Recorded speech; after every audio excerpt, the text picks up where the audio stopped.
So we have a number of seedlings here, and I had picked a number of seeds. Because we're not really set up to raise these ourselves at this point with all the renovations, I had Karma, who we featured on the channel before and also on Plant One On Me. I had her become our surrogate seed mother. And you can see that there's a number of plants that have cropped up in these small 72 cells here. And it's not quite time for us to plant them yet, although they're looking obviously big and lush. So I'm going to be planting them up in these slightly larger pots right here, especially the ones like the peas and the beans and things along those lines. And I'm going to be traveling soon, so I need to have another surrogate in the meantime to take care of them. So we're going to drop them off at our friend's house, Scott and Crystal, Under the Tree Farms, who we've also featured on the channel, and they're going to watch them for us in the meantime until we could actually plant these up in the community garden. And I'll be potting them up with Espoma's organic potting mix and adding a little Biotone starter to them as well, so they have a bit more food to munch on before we actually plant them outdoors.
Well, there's no more below freezing days, so that means we could actually plant up the community garden.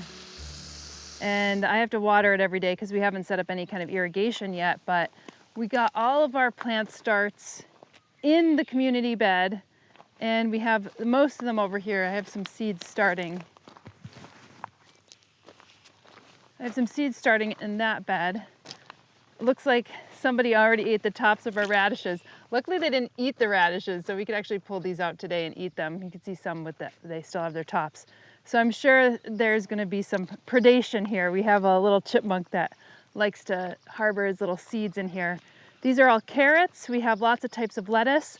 I planted lettuce on all ends to see where it works best, because this does get a lot of light, and I know lettuce likes to be in a bit more partial shade area. It seems to be doing okay now, but if we get some of those really hot days where it's full sun, I don't know if it's going to handle it. So this is really an experiment for us to see what crops grow best where. We have some borage, some cilantro, lots of different types of violets, a lot of edible flowers, I guess. Love in the Mist is also another flower that we actually have in here. We have some longer term crops as well. So celeriac is one of my favorites, so I thought I would try it in this bed. A lot of radishes that are basically ready for picking. I mean, they could get a little larger. Here's some peppers. We don't eat a ton of peppers, so I'm not growing a ton of peppers. And we also have some beets. The beets are on this end over here. We have some bush peas as well, and we're gonna have some beans. I actually might grow and trellis one of the long beans that need trellising, because a lot of the stuff that I'm growing in here are not really trellising plants. I have bush peas and bush beans, and then if I'm going to grow something that's gonna trellis up, I'll have to grow it in a pot temporarily, because one of the things that Sandra wants to do is build a curved seat in there with 2 planters at the end.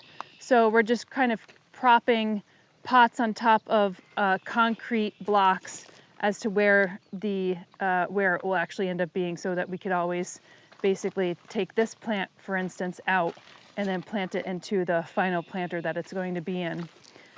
So this is really exciting, and it took a lot to build this. As a recall, we just had David, Matt, and Tony in, and they basically, created this over the course of 2 weeks. It's not quite finished. You see, we have to kind of come in here and weed a little bit. Some of the crabgrass has moved in here, and then we have some bindweed and everything, but it's pretty easy to pull out because it's just in like really gravel, so the roots are not really getting too far down into there. And we're gonna basically put some large stones on the inside here and do a little bit more finishing around and some steps off the bottom. But again, as a recall, we filled this bed up and we had really enough soil. We had our own compost, some of our own mulch. We used, luckily we had Espoma had sent over some of the Land and Sea Compost, so we topped it off with that. We also had the organic raised bed mix, and I also put in some Biotone recently and kind of topped it off a little bit again because we had done that last year, and literally I just planted these a couple days ago.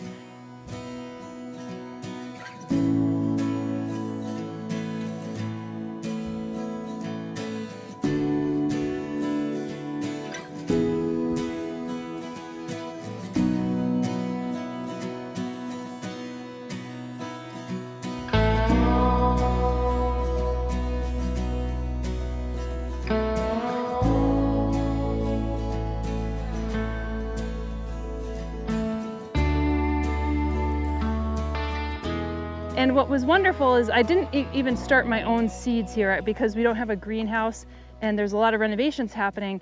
So we had our friend Karma, who runs Kingboard Farm. I asked her if she could take some of my seeds and start them in like little 72 cell packs, which she did. And that's part of the reason why we got this like great smorgasbord of plants here. And she was able to manage to do a lot of the different varieties that I had wanted.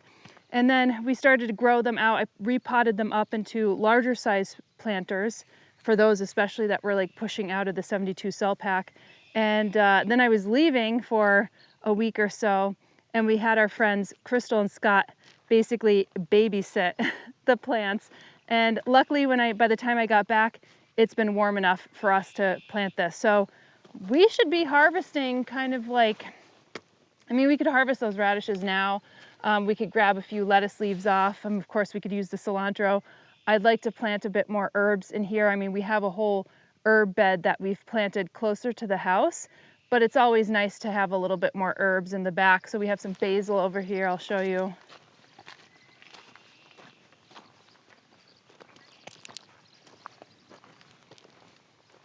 Here's some of our basil. And then I actually went in and direct sowed some seeds in here. So you'll start to see some little things kind of cropping up. See the cotyledons of this? I think these are all lettuce. I think I direct seeded some of the carrots and some beets as well.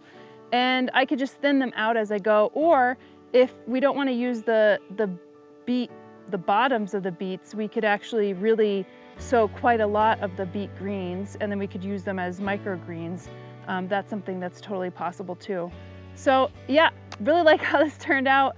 I'll probably get some more plants that had already been started and kind of dot them in here. There's a plant sale that's coming up in the next week or so, and I might take that as an opportunity to plant some more stuff. I'm not gonna grow anything that's too tall in here. Like I'm not gonna grow a ginormous beefsteak tomato in here or anything along those lines because I think it'll just detract attention away from the gazebo.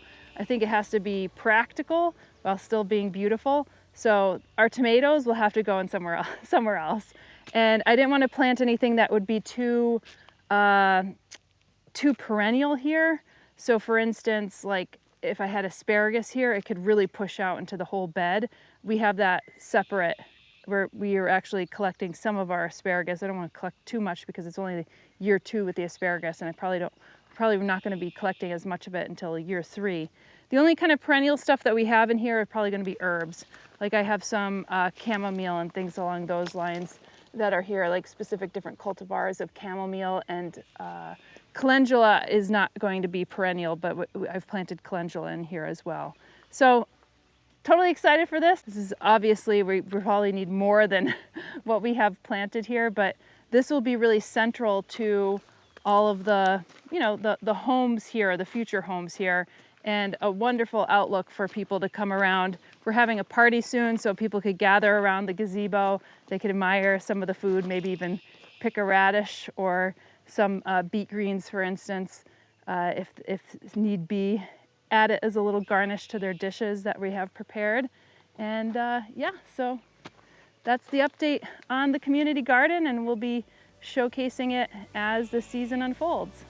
Things are really starting to grow here at Flock, so tune in here regularly for updates. And if you enjoy our videos, consider helping out by liking, subscribing, hitting the notifications button, and even tipping. It really helps us grow and contributes to others finding the videos too.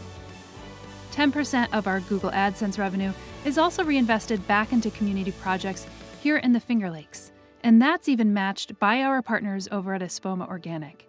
So your support truly matters. We'll see you in the next video.